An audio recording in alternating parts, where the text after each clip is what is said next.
we'll go ahead and get started.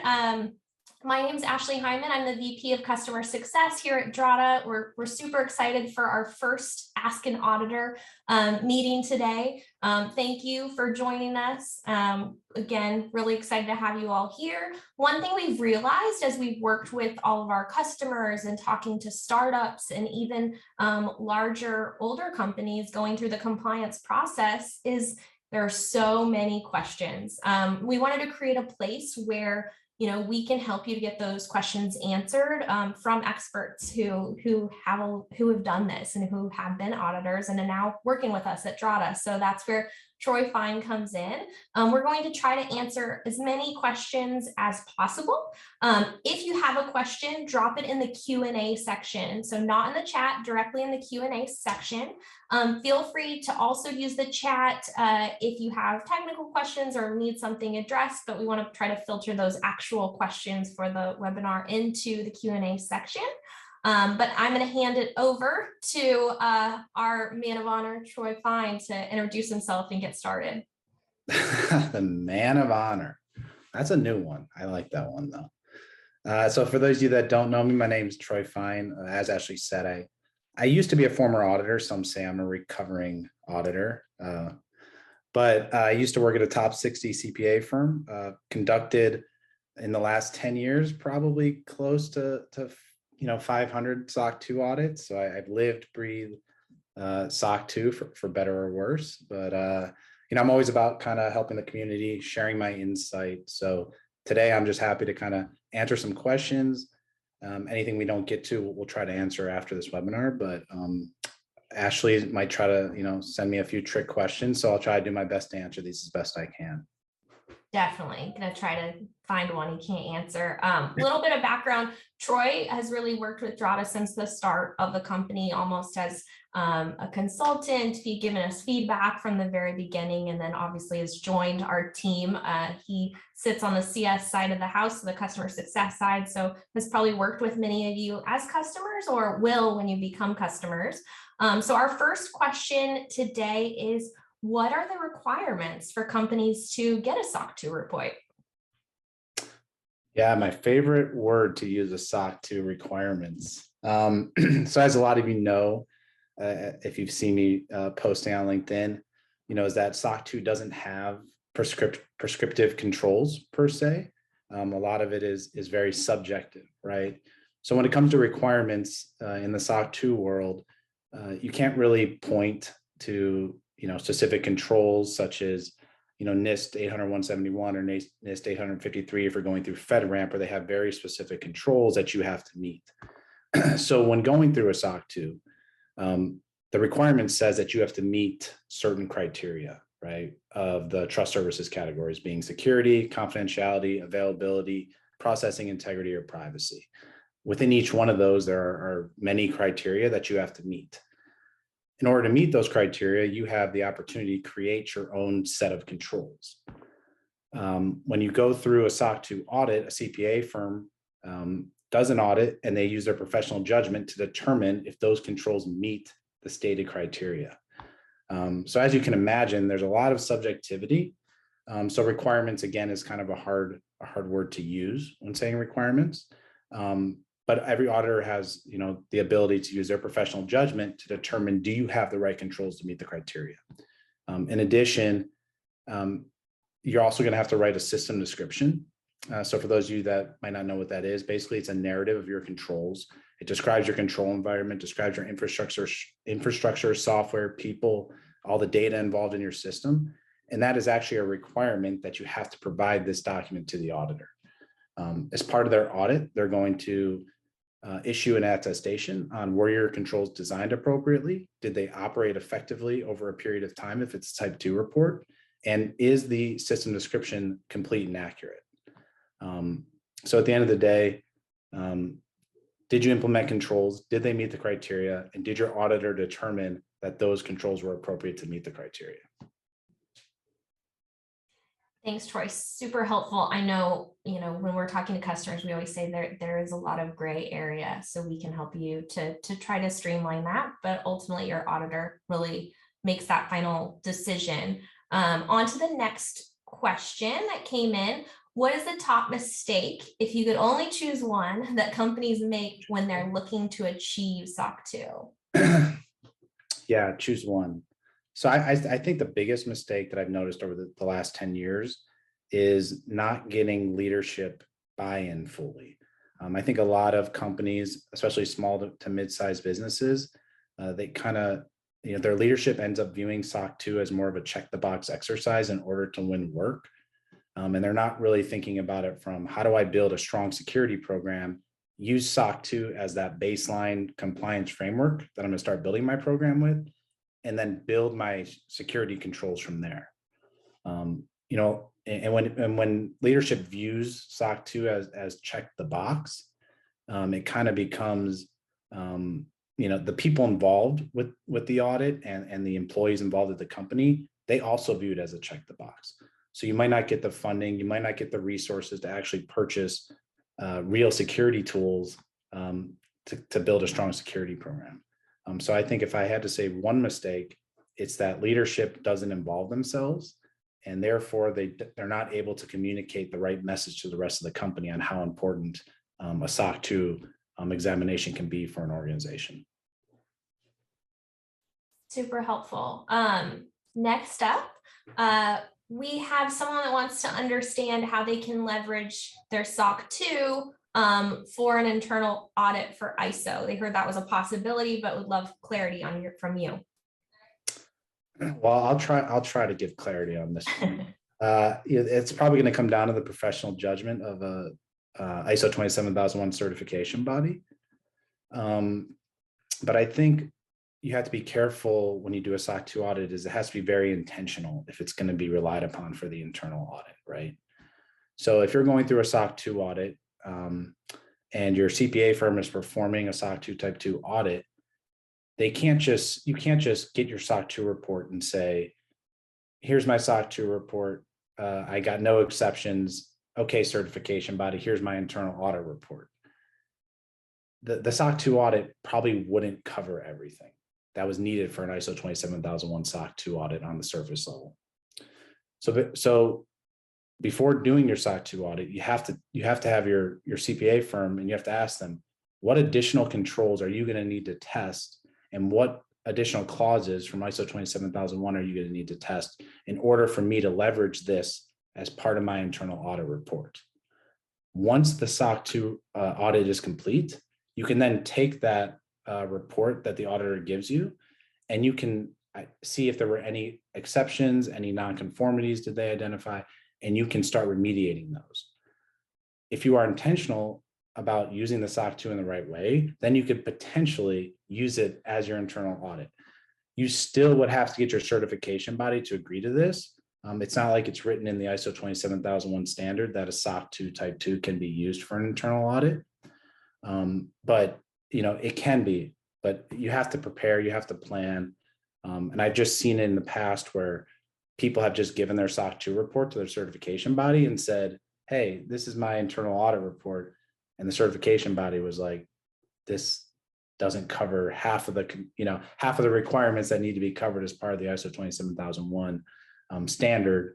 And they also end up saying, where's your risk treatment plan for these findings? Where's your risk owners for the findings that were identified? So it's more of a tool that can be leveraged, but it can't just be leveraged, on its own without there being an intention for it to be used that way as part of planning. Got it. Okay. So what I'm hearing is it can be, but they should definitely get clarity before assuming that it will be accepted.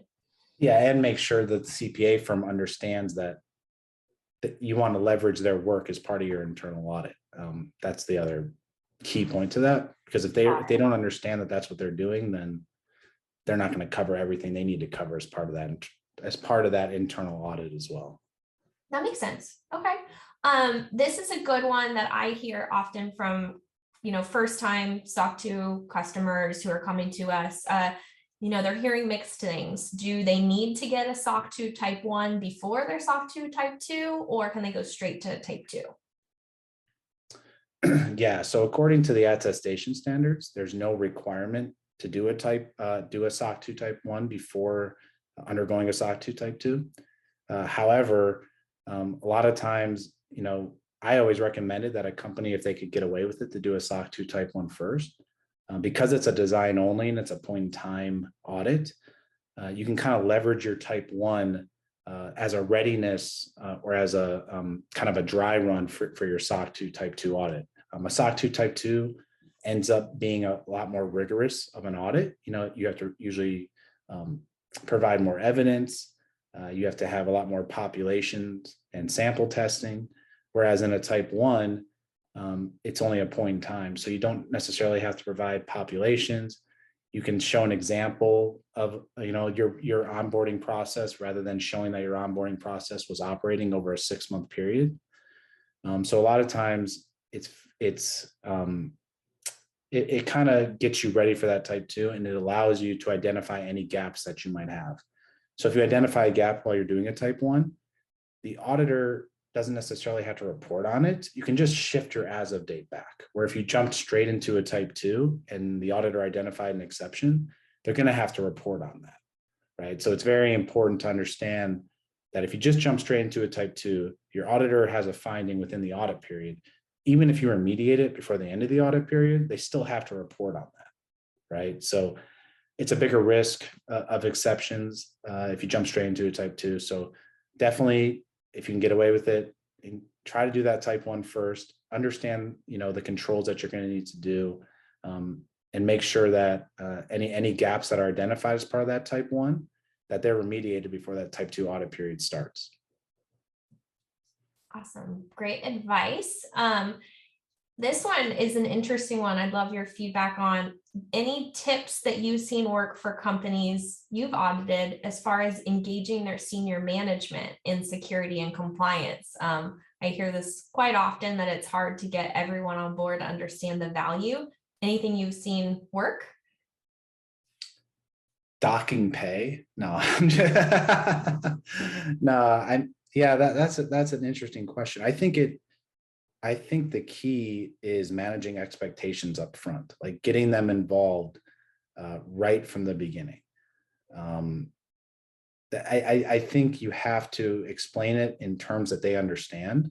So when you're talking to senior management, they're not going to understand the granularity of controls. They might not care about the granularity of controls, but they care about the risk and what does this mean to the company if we don't, get a clean opinion during our SOC 2 report, right? So explaining kind of the what, the how, the why, what are the consequences, what is the timeline for this, what are the time and resources we might need, kind of explain to them, like, what do you need from me for this, right? If you just go into a meeting and say we need to get a SOC 2 report done without any context, I think you lose them kind of right away, right? So the key is being clear and concise in your communication, understanding what your audience needs, and just being upfront, with the time and effort that it's going to take.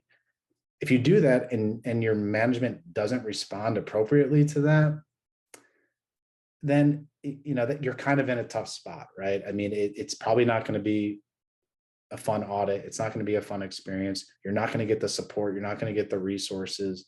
And it's not a fun situation to be in. And, you might have to, you either might have to bite the bullet and kind of go through with it, see how it goes, or, try to unfortunately find another organization. Because if your top level doesn't see value in the work you're trying to do to get them a clean and successful SOC 2 audit, they're not going to appreciate it even when you actually complete the audit and it's successful anyways. So that's kind of the approach I would take. And sometimes you can just try your best, and senior leadership, unfortunately, might not give you the time and resources you need anyways. Right. Well, hopefully not too many of you are in that position, but great suggestions for how to turn it around. I like this one. If I'm using an automation platform such as Drata, just for an example, what type of access should I allow my auditor to have for the SOC 2 audit? There's a lot of different viewpoints on this. So what is your thought? Yes, one of my favorite questions. Yeah, so there's It's an interesting question because there's not really guidance on how auditors are supposed to use continuous monitoring platforms or automation platforms during the audit. A lot of auditors might take the approach, if I see something, I can't unsee it, so I have to report it. And if you think about before SOC 2 automation platforms like Drata, if you think about before platforms like us existed, auditors probably wouldn't have had that visibility into controls over a period of time, right? So they wouldn't have seen that anyways. And now that Drata is available, auditors can actually get read-only access into a customer's instance of Drata, and they can see operation of a control of a test that operated every single day, and they can see if a control failed at a random day throughout the audit period, something they probably wouldn't have had visibility to before. So I think you have to be I don't want to use the word careful about giving them access, but you got to manage the expectations with the auditors, because every auditor might not have the same viewpoint on this. It's definitely something you want to bring up to them initially as part of your planning for the audit. You want to ask them the questions. If you see an exception in a random day throughout the audit period, are you going to have to report on it? Or do you have a tolerable rate of deviations that you're using? For instance, if we are meeting at 95% of the time, is that not reportable anymore because we at least met it 95% of the time? So it's definitely important to have those questions. If you aren't comfortable with giving them access to everything, which again, if I was having a CPA do my audit, I probably wouldn't give them access to everything unless they really, really wanted it, and we had an intelligent conversation about the consequences of that. I would probably give them access, limited access if you can. So like, for instance, in Drata, we have the ability to only let auditors see evidence from your type 2 audit period, for instance, and they can download a sample of continuous monitoring tests that we perform for a sample days throughout the audit period. They may select the day that where a test failed, but we only allow them to select up to 25 days. So we're kind of giving them a hybrid approach, right? We're not giving them full access if our customers don't want them to have full access, but we're also giving them the ability to see evidence of our continuous monitoring so they can get comfort that there's a tool in place, continuously monitoring controls, and they can perform a higher quality audit by having more visibility into random days throughout the audit period.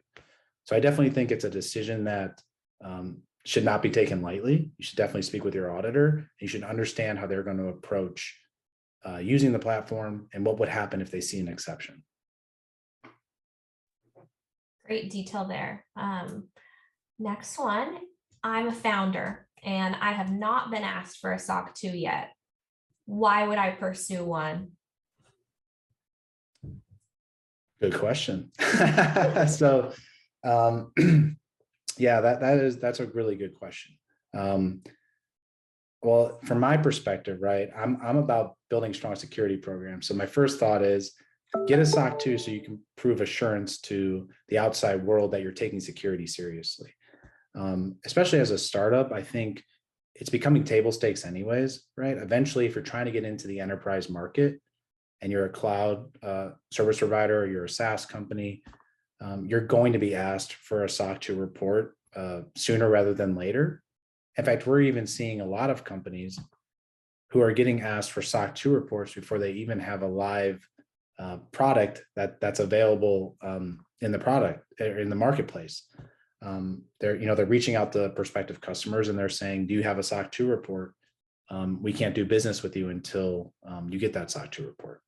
So the first thing is prove security to the outside world.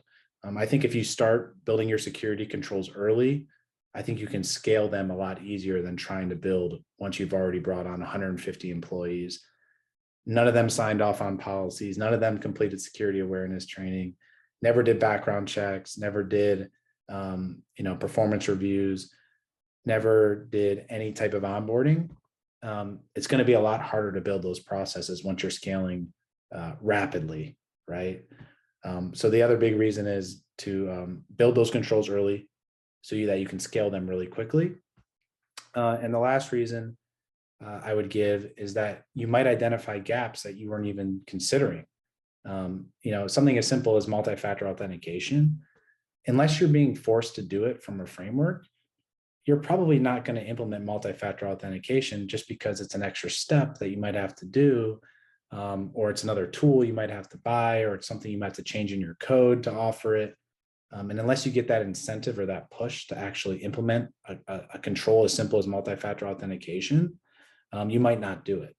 So I think trying to do SOC 2 early can also kind of give you an excuse or an incentive to actually start building strong security controls before a significant event could potentially occur, because you just overlooked a simple control that somebody built something and they were worried more about convenience than security. So those would be kind of my three main reasons why I would start early. Awesome. Yeah, I know I was talking to a founder just yesterday and he's like, yeah, I haven't been asked for one yet, but I'm just like counting down in my head the number of days when it's going to happen, and it'll be right in the middle of something, super busy, a big release on your product, where if you're already working towards it, it won't be as big of a lift for your team.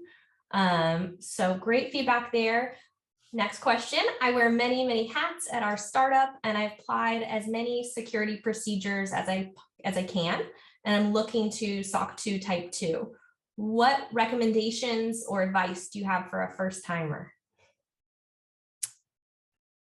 As a first timer going through a SOC 2 audit, I would actually probably, engage a platform like Drata, right? That's number one. I think it's important to find people that can help guide you, right? Because SOC 2 controls, like I said before, are very non-prescriptive.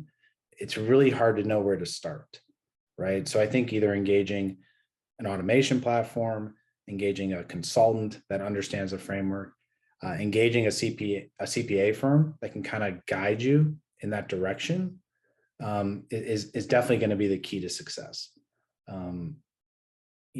Just trying to read through the criteria and understand what a control statement is, or what a control activity should be, or what an auditor would look for. It's a very difficult thing to do.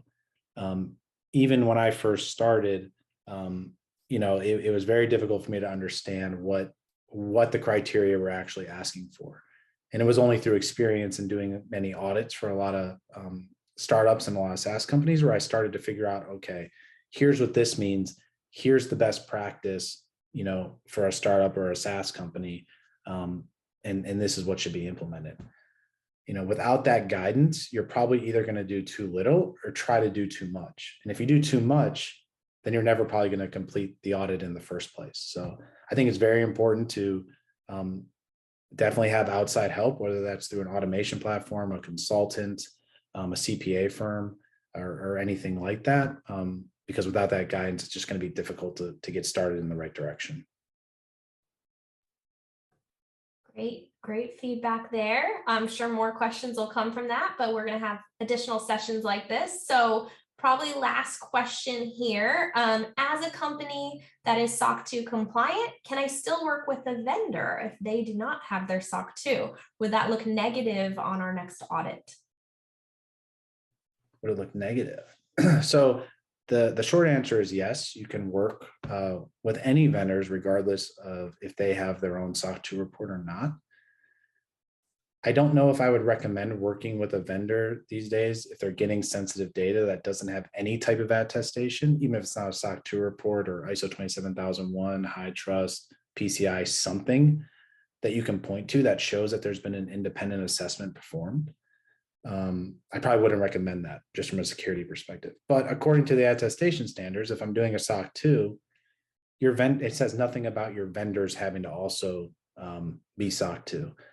I think that's a little different than maybe like PCI. PCI, if you have a third party that touches your credit card data, or you're giving them credit card data, there's a specific requirement that you have to monitor your vendors and make sure they're maintaining PCI compliance. But there's nothing like that in SOC 2. What SOC 2 says is you need to monitor your vendors and make sure that they're performing appropriate controls to ensure they have appropriate security in place. It doesn't tell you how you have to monitor them. It doesn't tell you what you have to do to monitor them. But the easiest way to monitor a vendor, such as a SaaS company, is to request their SOC 2 report, document your review, and ensure that you believe that they have appropriate controls in place to protect your data. If they don't have a SOC 2 report, you could take the approach of sending them a questionnaire. A questionnaire is kind of like the lowest level of assurance that you can get. Obviously, anybody can say anything on a questionnaire. They can, it could be true, it could be false. You don't really have that independent assurance being performed, but it's allowed. I know that's a long answer to you're allowed to do it, but I would just be careful with doing that. Just because from a security perspective, again, it could be a risk if you're using vendors that haven't had that independence assurance done. Awesome. Well, thank you, Troy, so much. Always learning new things from you. And I know the customers and prospective customers feel the same way. Know if you are a current Drata customer, in your Drata interface, you can click the question mark and then go to Ask a Compliance Expert, and you will be able to ask Troy and his team additional questions. We do have a lot of questions that didn't get answered today. We are probably going to do this every couple of weeks. So if you can join us again soon, we would love that. We will also be providing this recording out. We'll do our best to continue to get through the rest of those questions that came in. So thank you guys so much. We will send out a 1-minute survey that we're hoping you can fill out. Really just give us feedback and help us ensure that we're using your time most efficiently and providing you the best resources. But until next time, thank you guys so much. We appreciate it, and have a great rest of your day.